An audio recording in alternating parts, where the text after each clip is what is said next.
How's it going, YouTube? Help us out, like this video, and subscribe to the channel if you haven't already. We have a whole smorgasbord of topics up next on Kokomo Friday. Alcantara, Soroka, you look so good in Boca. Peralta, Manoa, bounce back for Aarondola. Giolito, Castillo, Yoshida, Mosu, Carlo, and Fado. Value so high, but ADP so low. Frank Love's hip, some kind of Joe. Now let's get on with the show.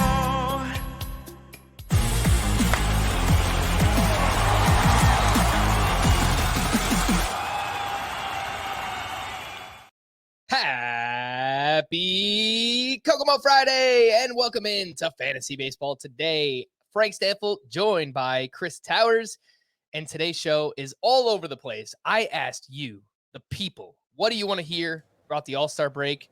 And I got a bunch of answers, and so hopefully we are delivering on what you wanted.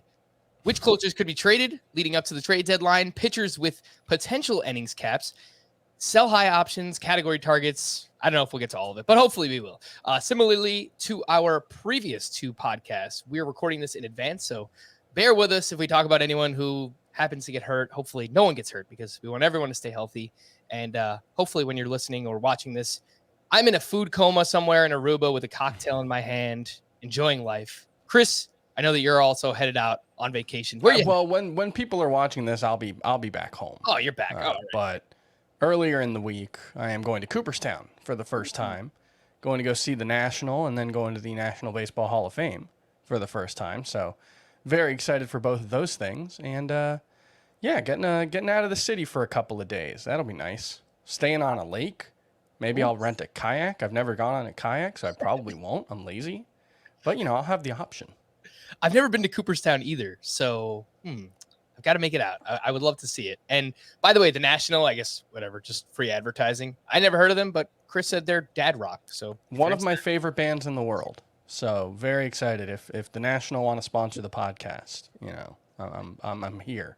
Feel free. Testimonials. All right, let's jump into the closer carousel. And I think you did a little bit of this with Scott while I was out, Chris. I know you guys did a mailbag and talking about which closers could be on the move and who those replacements might look like. But a few things have changed since then. Some teams have performed better. Some teams have gotten worse.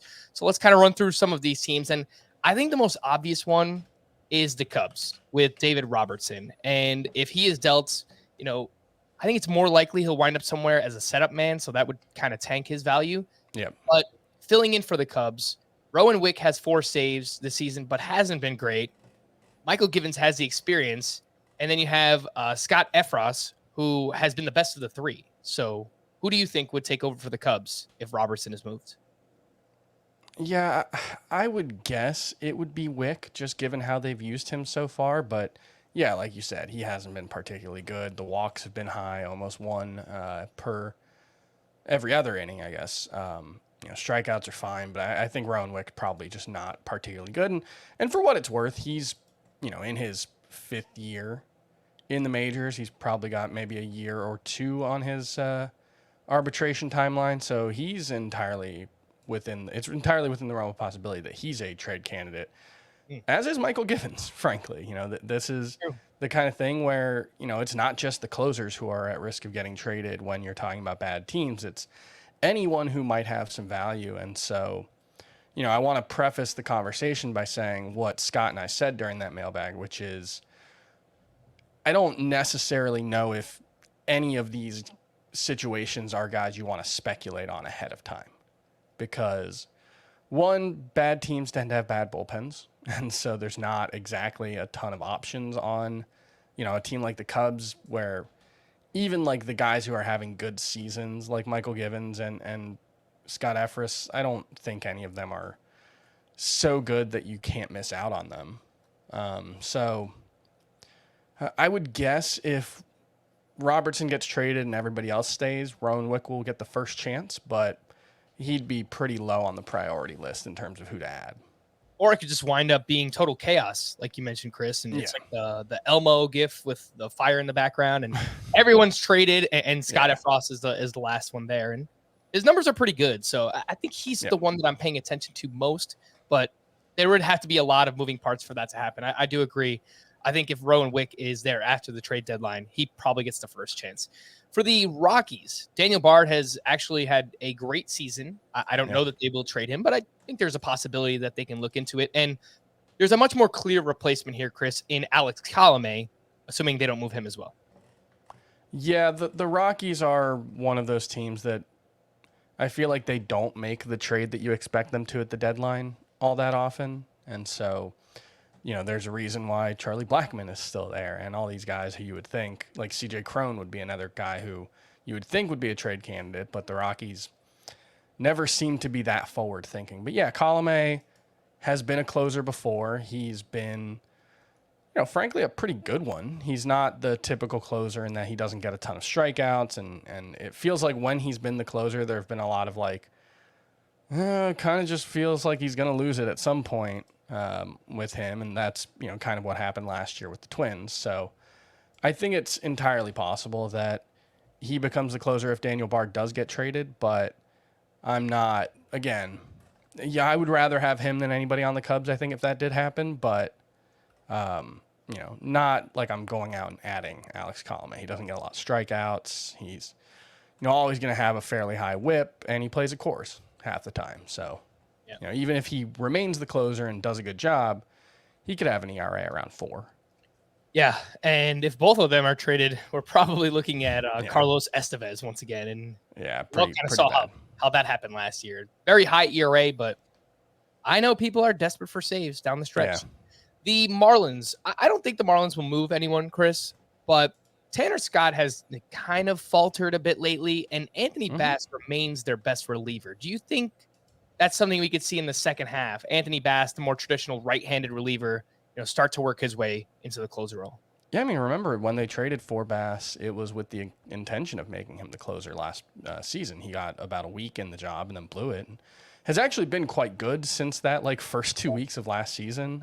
He's been exceptional this season. He's probably their best reliever. Scott, he's a weird player because he's a lefty, but he does get a ton of strikeouts and also gives up a ton of walks. So I don't know, how good you feel about him as a closer. So it wouldn't surprise me if not just Tanner Scott loses his job because of a trade, but just loses his job from not being effective.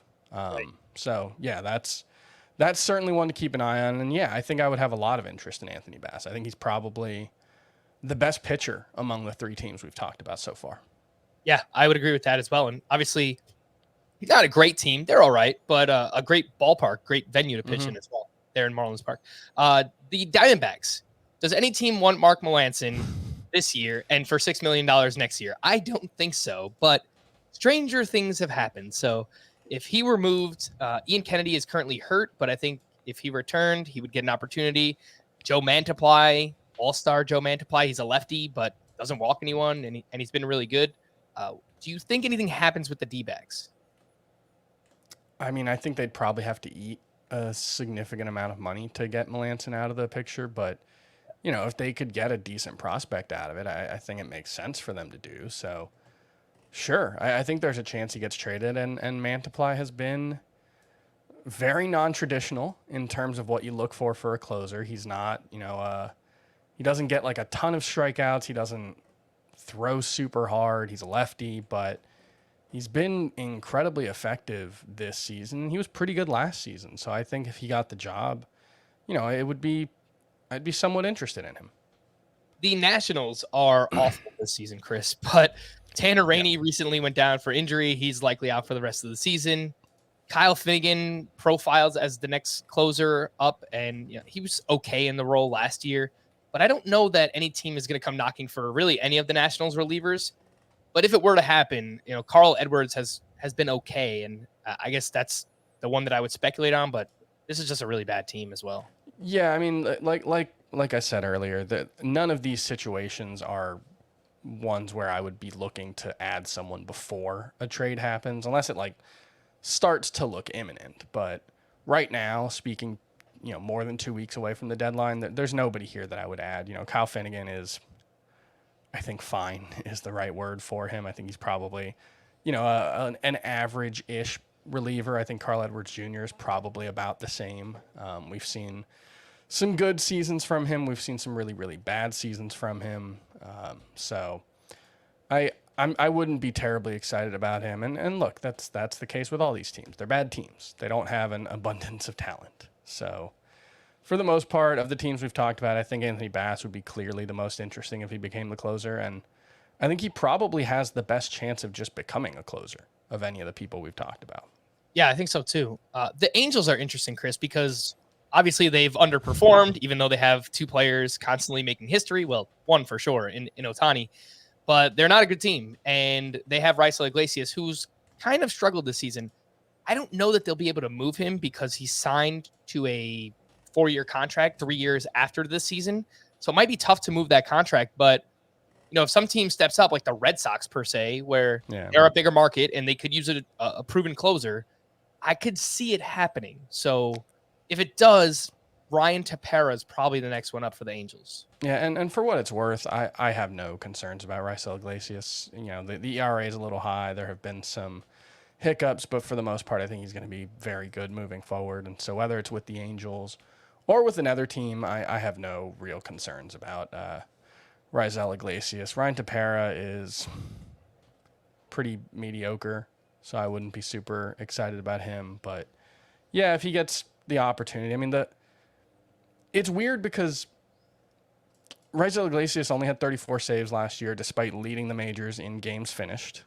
And that's the second time he's done that, actually. He's led the majors in games finished twice in the last 4 seasons. And he finished with 34 saves both times because for whatever reason throughout his career, really, he's never been a guy who gets huge numbers of saves. His teams use him in non-save situations. They use him for multiple innings, although I think that's been happening less this season. So yeah, I don't know if that's just a Rhizo Iglesias thing or an Angels thing. But Tepera would be, I think, fine if he got that job.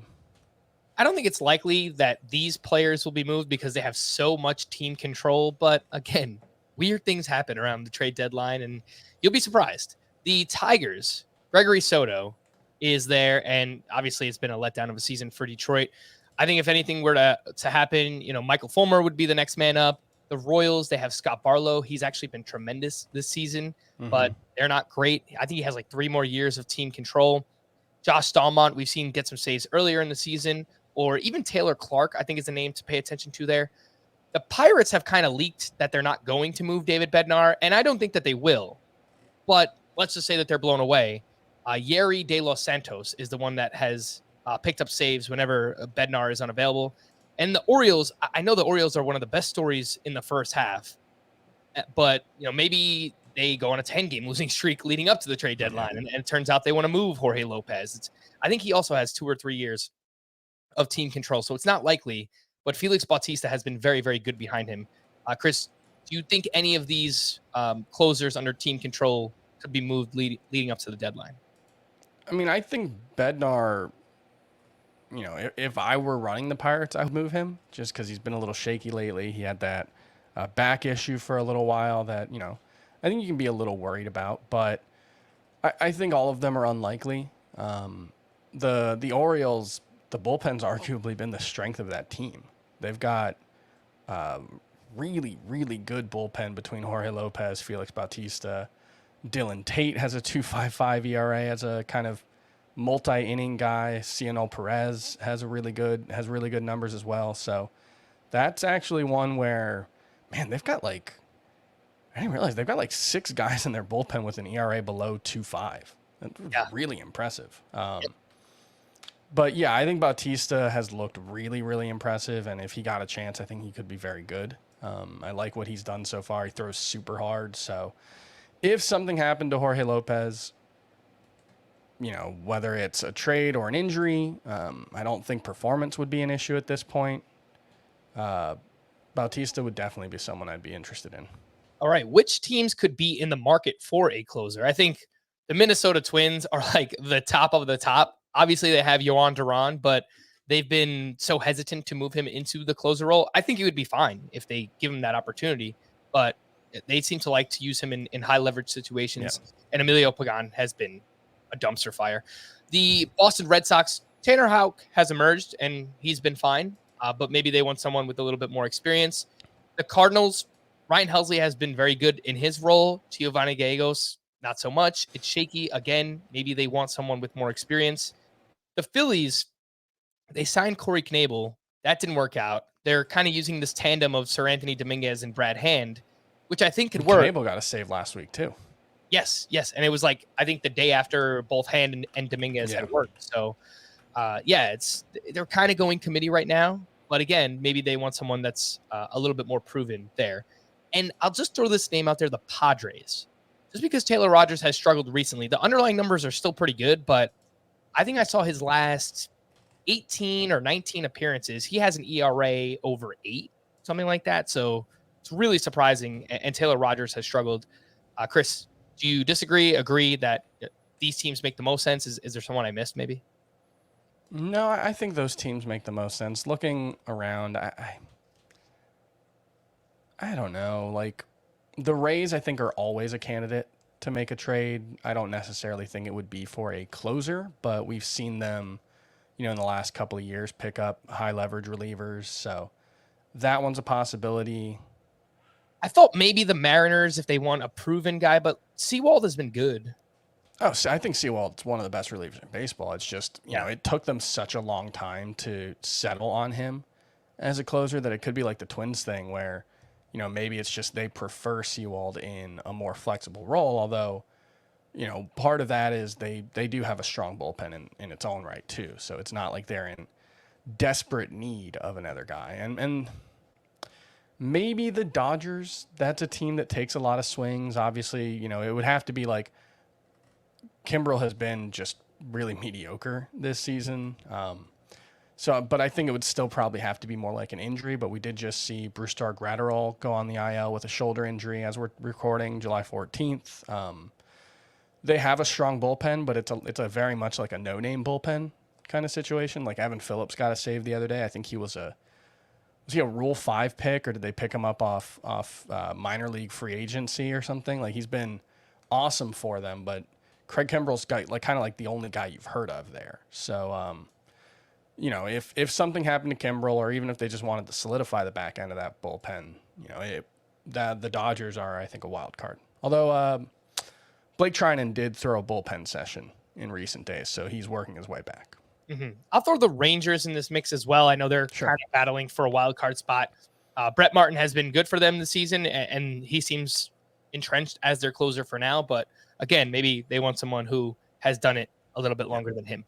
Let's take a look at some pitchers who may be on an innings cap this season. And Chris, I mean, this is pretty hard to predict. Obviously, we can use data from years past and look at, which pitchers didn't throw as many innings last year and now maybe have jumped into the rotation or are pitching really well in the case of Shane Mcclanahan. But before we do that, is this convo overblown? Because we had similar concerns about Corbin Burns entering last season, and he went from less than 60 innings in 2020 to 173 total in 2021, and he's been fine. He was fine in 2021. He's been fine so far here in 2022. Every pitcher is different. I get that. But do you think maybe this conversation is a little bit overblown in fantasy? I think it is in a couple of respects. I think, for one thing, it's not just often we just look at the previous season and say, well, he only threw 6. But Corbin Burns only threw 60 innings in 2020 because he could only throw 60 innings in 2020. It was a shortened season. The year before that, he made 38 appearances, 40 appearances between the majors and minors. 11 of them were starts. He threw, 126 innings in 2018. So 145 in 2017. So Corbin Burns was someone who had shown the ability to pitch deep into games, and there had been some injuries, but it wasn't like he had just never thrown 100 innings in his professional career, or Spencer Strider's never thrown 100 innings in a season at any level. Not college, not the minors. So I think it's a bigger concern for Spencer Strider. And for what it's worth, there were some times when the Brewers skipped Corbin Burns last season. He only made 28 starts. So I think he had a COVID situation or something where he missed time. Yeah. I think. Okay, yeah. But they're because he made 13 second half starts. So, it could have been with that. But yeah, I think it's potentially, like, I don't know. There's also the injury risk for every pitcher. Like, the risk for injury is so high. Even just like a 2-week minimum stay on the disabled list for, if Shane Mcclanahan just has dead arm for 2 weeks, which is something that happened. I guess Blake Snell, it was a foot injury during his Cy Young campaign that sidelined him for a little while. But like that kind of thing, like these things tend to work themselves out. I think it's unlikely Shane Mcclanahan throws 195 innings in the regular season just because it's the Rays and nobody throws 195 innings for them, generally speaking, unless you're Charlie Morton or, Tyler Glasnow was kind of on pace for that before he got hurt. But the thing with Mcclanahan is, I've talked about it a lot, but it's the pitch counts are so low for him that if he keeps pitching the way he is, I don't think the innings are going to matter so much because the pitch counts, he's only thrown 100 innings once or 100 pitches in a game once this season. He's had a lot of like 93, 94 pitch starts where he's gone 6 or 7 innings. And if we think Shane Mcclanahan is one of the 3 best pitchers in baseball, then the innings might be there just because he's so efficient. Yeah. So it's more of a total pitches thrown thing for Shane Mcclanahan rather than innings. And yeah, it just he's working so easy through his starts right now that like if things slow down, if he is a 3 ERA pitcher rather than a 1.7 ERA pitcher, he's probably not going to pitch 6 innings per start just because he's going to face more batters and I don't think they're going to let him go 100 pitches routinely. So it's sort of tied to how well he pitches. All right, so I guess put a bow on Shane O'Mac. Would you be looking to sell high right now? I think, I think I have him ranked like 7th at starting pitcher, and I think most people have him ranked 3rd. So I think he is a sell high candidate. I think he's awesome. I think he's amazing. But yeah, I think there's both regression and some concern for, some slowdown in terms of his innings totals. Would you move him for Zach Wheeler straight up, pitcher for pitcher? So I do have Mcclanahan ranked higher. I think a more interesting one would be like Mcclanahan for Sandy, but I don't hate the idea, but I would rather have Mcclanahan. Yeah, I think, look, if you're really trying to cash in on Shane Mcclanahan, don't just sell him for the sake of selling him. Again, like every time we get this conversation, it's sell high. I think the way that I would look for it, Chris, is I would try to get maybe like a top 15 or top 20-ish pitcher, and then maybe also help my hitting somehow, like a 2-for-1. Get 2 players in return for your Shane Mcclanahan. Something like you get Julio Arias or Brandon Woodruff, and then like a top 50 hitter. Like Nick Mcclanahan or Nick Castellanos. Yeah, like would be a guy that I would think of. Would you trade your Shane O'Mac for Nick Castellanos and Brandon Woodruff? I think so. Yeah, it would be tough. It seems pretty fair. Like, Woodruff is pretty awesome in his own right, Yeah, it seems like a pretty fair trade. Let's move on down the list here. I don't think that Otani is in danger of an innings limit, but I do just wonder if maybe the Angels shut him down from pitching at some point, Chris, just because they fall out of it. And obviously he's one of the most prized assets in all of baseball, and they want him to be healthy for next year. Like, is that something you could see happening, or they just let him go and chase back-to-back MVPs? I think he'd have to get hurt for anything to happen there. I think the uproar over a healthy Shohei Otani not playing would be just outrageously high. So no, I don't think so. This one is not as much of an innings cap. I'm just worried more about the health. Pablo Lopez has never thrown more than 111 and a third innings in the major leagues, and he's already close to exceeding that total. He has a history of shoulder trouble, and he really hasn't been the same over the past month or so. Would you try and trade Pablo Lopez while he's still healthy? Yeah, and I think you could look at Zach Gallen in a similar way. 2 guys who come into the season with a lot of injury question marks. They've managed to stay healthy so far, but the production has been up and down for both of them. And I think it's not like, I'm not saying an injury is imminent for either, because I wouldn't be surprised if they both got hurt in their next start or if they made it through the rest of the season without injury. They're pitchers, and a big part of that is over the long term, injuries are predictable for pitchers. Every pitcher is going to get hurt at some point. It happens. It's just the nature of the game.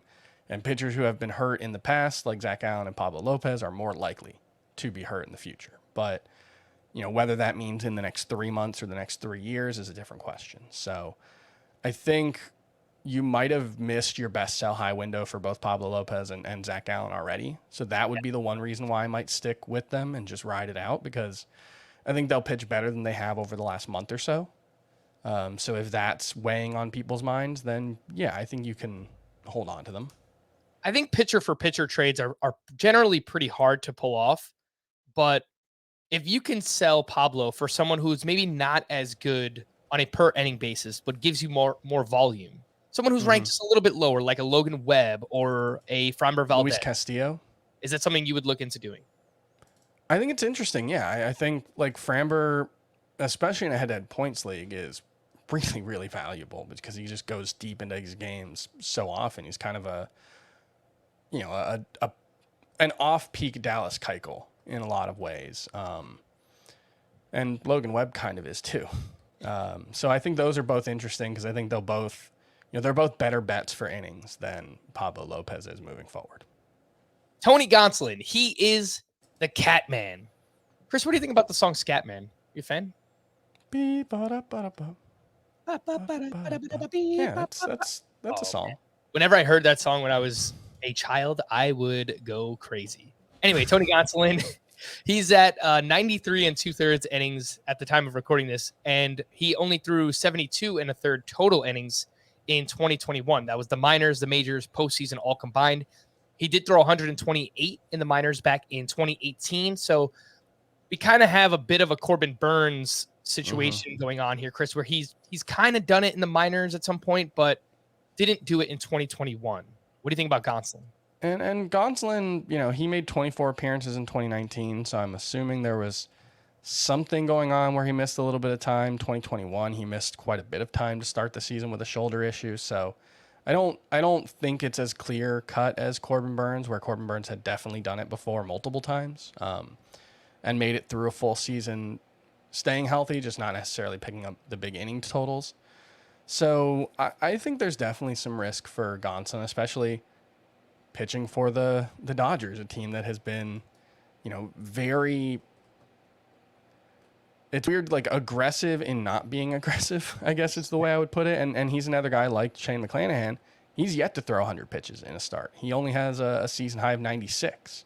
And that was in his most recent start, actually, as we're speaking, his 5-inning, 5-run start on Wednesday night. So, yeah, I mean, I think we'll see him throw 100 pitches at some point this season, but it's kind of like where Walker Buehler was a couple years ago, where they're probably going to handle him with kids' gloves. And when he inevitably regresses, he's got a 2.02 ERA as we're speaking with a 3.39 FIP. Now he's outperformed his expected stats pretty consistently in terms of his FIP throughout his career, so I think he can continue to do that. But if he pitches more like a 3 ERA pitcher, he's probably not going to go more than 6 innings most of the time out. Would you look to turn him in for a veteran who you don't have as many concerns about? Someone like a Charlie Morton. Concerns in terms of innings, not look, performance is a whole different thing for Charlie Morton, but yeah, someone like Morton or like Lucas Giolito or like Yu Darvish, for example. That's fascinating that you bring those guys up, because here's my rankings: 24 Giolito, 25 Robbie Ray, 26 Charlie Morton, 27 Tony Gosselin, 28 Yu Darvish. That's in head-to-head points leagues, which I think is Gosselin's worst format because of the aforementioned innings limitations. But that would be a really hard trade to make, because they're all also within like 12 spots in the overall rankings for me. So that would be tough. I think Gosselin will probably be better than most of those guys on a per inning basis, but it's not a guarantee. Like, Lucas Giolito has been really good for most of his career with the White Sox, especially. I guess he never pitched with the Nationals in the majors, but the last like 3 or 4 seasons.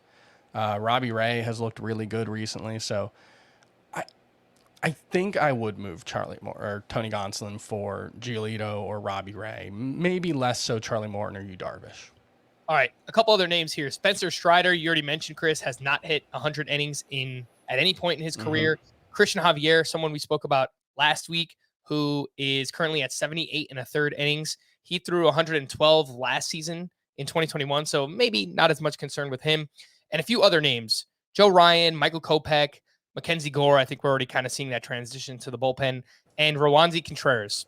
A lot of names here, Chris. Is there one or two that you are worried about with an innings cap and maybe look to try and trade right now while you can? I think the thing with Strider is that the thing that you would be worried about moving forward has already happened. He pitched out of the bullpen for the first 2 months of the season. So if he makes, 14 more starts and averages 5 innings per start, that puts him at like 140 innings for the season, which feels like a little over what you would expect with 96 last season, especially if they're, going to use him in the postseason, which you would assume they will.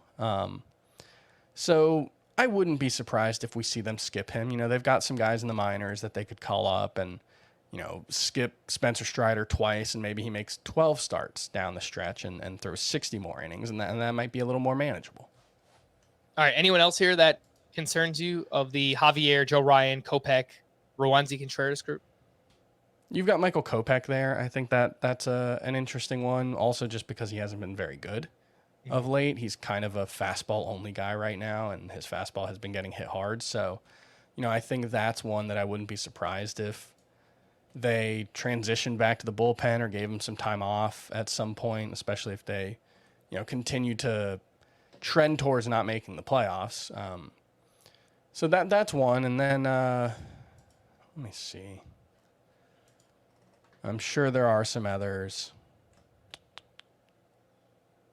Yeah, I don't want to take up too much dead air here, so I'll just pass it on. All right, fair enough. Before we hit the break, just a reminder that we are a nominee for the Best Sports Podcast category in the People's Choice Podcast Awards. We appreciate all your support and hope that you'll nominate us to advance to the final round. To nominate Fantasy Baseball today, go to podcastawards.com/app/sign up and then toggle down the sports category. The whole process takes less than 1 minute. And if you're watching us on YouTube, feel free to scan the QR code right to the right of Chris's head, and that will pull up the website right there on your phone where you can, of course, help nominate FBT. We've included the link in the podcast and YouTube descriptions as well. Let's take a break, and we'll talk sell high options here after the break. All right, sell high options here on Fantasy Baseball today. I guess this is kind of a natural transition because the previous segment was kind of talking about selling high on pitchers that we might have some innings concerns about. But Chris, outside of the innings concerns, are there any performance concerns? Start with a pitcher, someone that you might be looking to sell high here going into the second half. Yeah, here, let me pull up the rankings because that'll be the best way to do it. Is just look at who's overperforming, and then we'll go from there. So Nestor Cortez, we've already seen it a little bit, so I don't know if he counts anymore. Logan Gilbert is an interesting one because I think he's good, but I'm not like 100% sold that he's going to remain super effective moving forward. He's got a 2.80 ERA. I don't think he's that good. It wouldn't surprise me if, rest of season his ERA was a run higher, and that's not necessarily a knock on him. It's just his FIP is 3.6. His ERA is 2.80. So that seems like a situation where some regression could happen and might hurt you. There are some really obvious ones like Miles Michaelis, who I just don't believe in at all. I think, he can be useful, but he's got a 2.82 or 2.62 ERA. I think he'll definitely be worse moving forward. Martin Perez is another one. Again, I don't know how much you're going to get for him.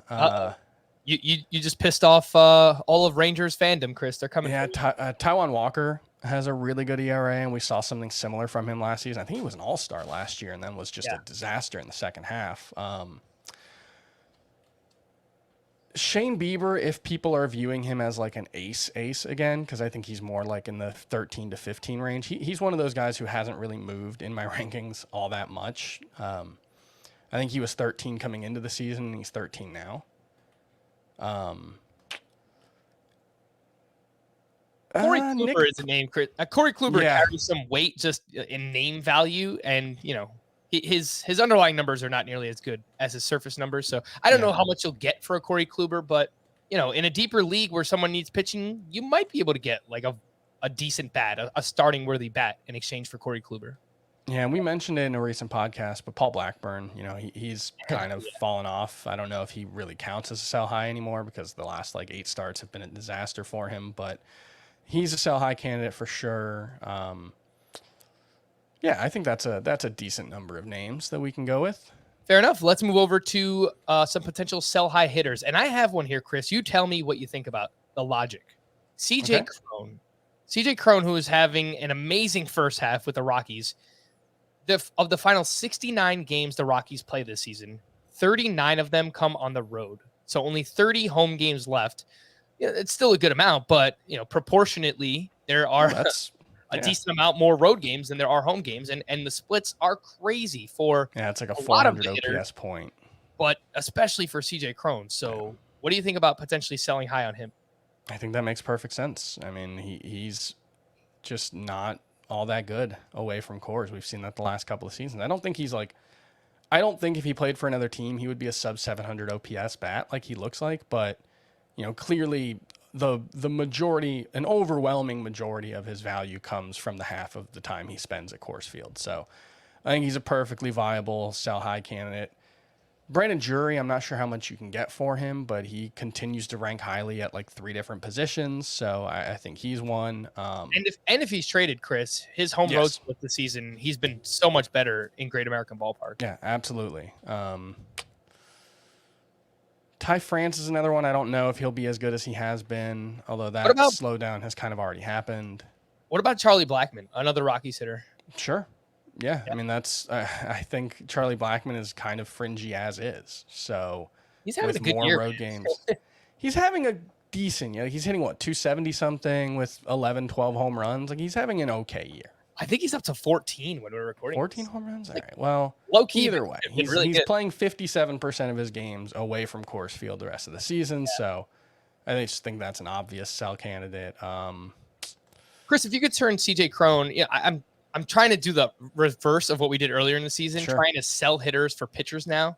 Do you think Giolito or Charlie Morton is a fair return for Cron, or would you want to ask for more? I would take both of those pitchers for CJ Cron. Okay. I think that's a perfectly fair return. Okay. And if you need a hitter, I think some clear buy lows like Nick Castellanos, Marcelo Castellanos Ozuna. is the first one I come to mind, yeah. Yeah. Marcelo Ozuna, do you think that's enough for CJ Cron? I have Cron ranked higher, but it's not a massive gap, so I think that'd be fine. But it would probably be a situation where I want another piece in addition to Marcelo Ozuna. Yeah. Luis Arias, I think he's very good, but he's not a 346 hitter, even as good of a contact guy as he is. He's been a good contact hitter his whole career, and he's been like a 300 hitter. And he's been pretty fringy as a 300 hitter, and maybe you can argue that he's been overlooked for fantasy as a result of that, but I generally think if he goes back to being a 300 hitter, like I think he will, he's going to be much fringier than he has been.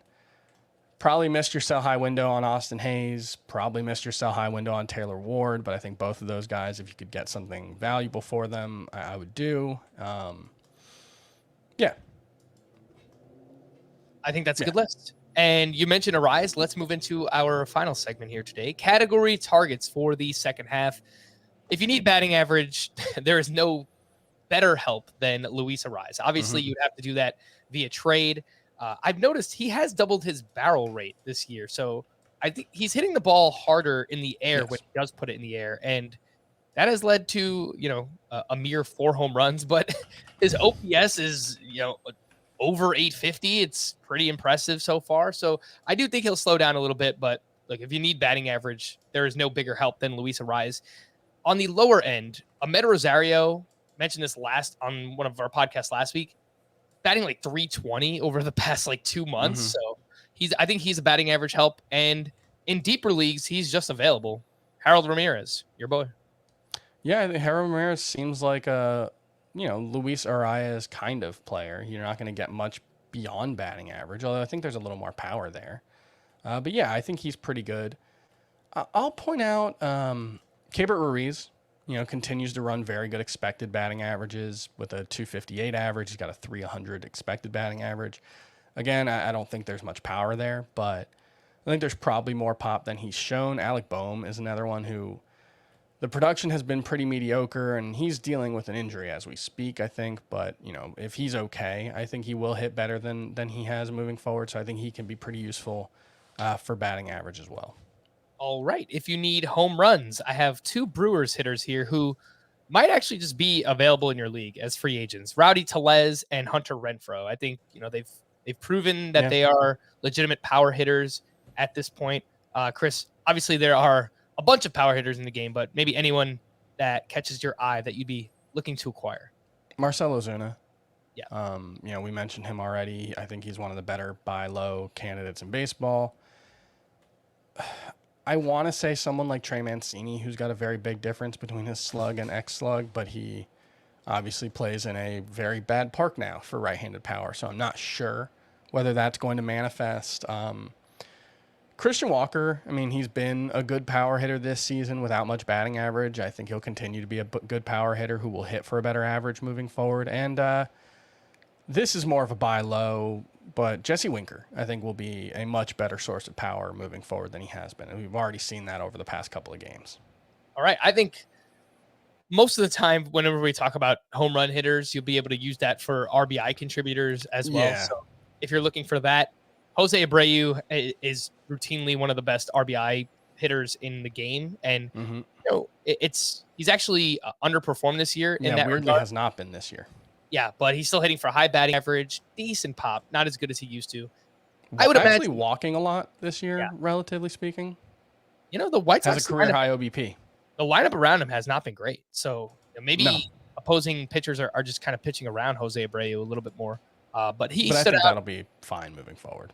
And Vinny Pasquantino, if they start to go into this youth movement, and Bobby Witt has been awesome, and MJ Melendez leading off, eventually they'll get Salvador Perez back. And actually, Nick Prado actually got called up for the series in Toronto. I would expect it's just for the series in Toronto with how many players they have on the restricted list, but wouldn't mind seeing him get some extended run too.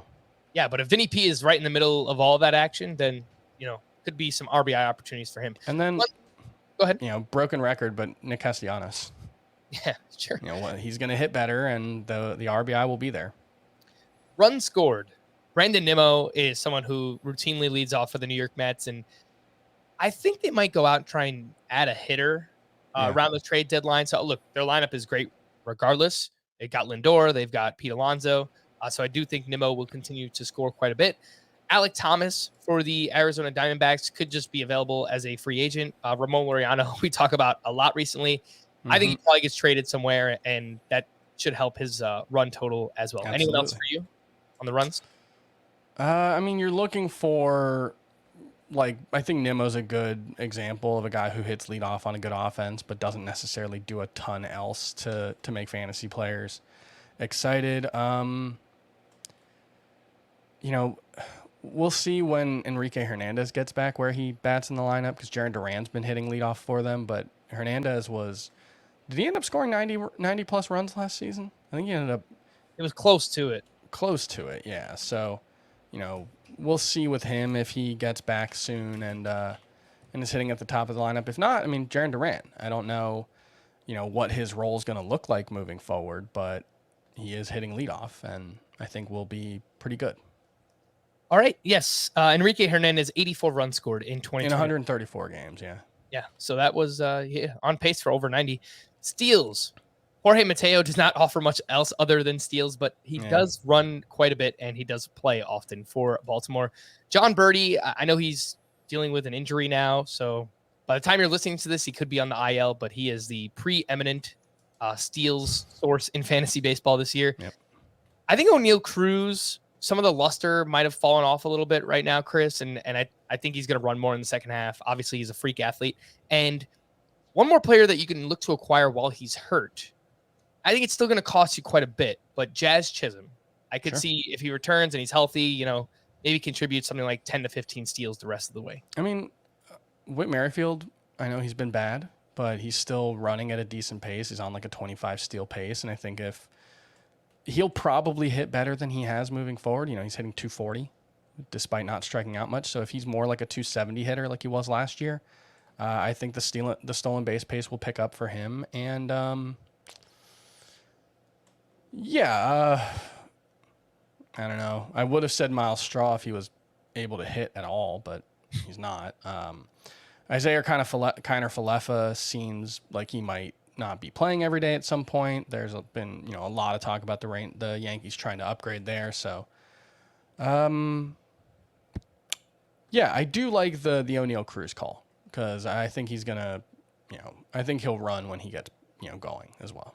On the topic of IKF, he was brought in to be a great fielder for the Yankees, and he actually grades out pretty bad as a fielder this season. And he's had a lot of trouble throwing from shortstop. And if for some reason they look to call up one of their middle infield prospects, I don't think that they will do it with Anthony Volpe because he's still in Double-A. He hasn't played Triple-A yet. But Oswald Peraza, if they give him an opportunity, he's someone that could actually run a little bit as well. So keep him in mind with the New York Yankees. Let's move over to the pitching side of things. And it's pretty hard to find wins, Chris. I mean, target pitchers on good teams, I guess, that go deep into their starts. That seems pretty straightforward. But you're going to notice a theme. John Gray is on a lot of these lists right now for a pitcher to buy. Rangers have decent run support. He goes deep into his starts. I like the idea of that. Taiwan Walker, I do think that there will be some regression, but he's another one. He goes pretty deep into his starts, pitches more to contact, and plays for a good team. And our favorite, Chris, Marco Gonzalez, everyone's favorite streamer. He goes deep into his starts. The Mariners are hot. I could see some wins. Maybe the ratio is not so great. Yeah, I think, a sneaky thing that you can do is some of these multi-inning relievers. We've seen Michael King has 6, Adam Simber has 8. So, those multi-inning relievers, Michael Givens has 5. I'm not saying to target the multi-inning relievers who already have wins because that's not predictable. But those guys who, like Michael King, I think is just a good fantasy option right now. I'm not saying he's a must-roster player, but I've got him, I think, in 2 of my 15-team roto leagues just because he's getting a decent number of saves. He's got a decent chance at a win every week. So, he's not going to get a win every week, but he's got a decent chance. So, that's a way that you can deal with some, injury issues or what have you and potentially steal a few wins that way as well. Chris, I feel like we bring up the Spider-Man meme a lot on the podcast, just pointing at each other. They're the same player. But if you need strikeouts and nothing else, because they might hurt your ratios a little bit, Hunter Green and Josiah Gray, they are very similar pitchers. They walk a lot. They give up home runs, but they get a lot of strikeouts. So if you need both strikeouts, have bad fastballs. Tristan Mckenzie also in that same discussion. Not quite the strikeout guy that the other two are, but yeah, very similar pitchers. I'll mention Tristan Mckenzie in the whip category. If you need someone to help you with whip, he goes decently far into his starts, around 6 innings per start for him. But his whip routinely, since he has joined the Cleveland organization in the majors, he gives up a lot of fly balls and as a result, not a lot of hits. So his whip is great. And I think he's one of the low-key best contributors in that category. ERA, I agree with you, Chris, that there will be some regression on Miles Michaelis, but I said this before the season, and I'm going to stick with it. I mean, the Cardinals have a really good defense, and they're really good at run prevention. So their pitchers are going to have much higher, FIPS and xFIPS than their actual ERAs. Yeah. But it's kind of sustainable because they have such a good defense. So if you just need like ERA or whip, I think like Adam Wainwright and Miles Michaelis do make some sense. I think that's reasonable. The problem with ERA is it's kind of like home runs where ERA, it's hard to find just a guy who's good at ERA predictably. Just go trade. You'll find guys who have good ERAs but don't do much else, but it's hard to do that moving forward. All right. And then saves. Hey, I mean, we spent the first 15 minutes talking about saves, so I don't know that you need us to tell you anything else there. All right, we're going to wrap there. For Chris, I am Frank. Thank you all for listening and watching Fantasy Baseball today. We'll be back again on Monday. Bye-bye.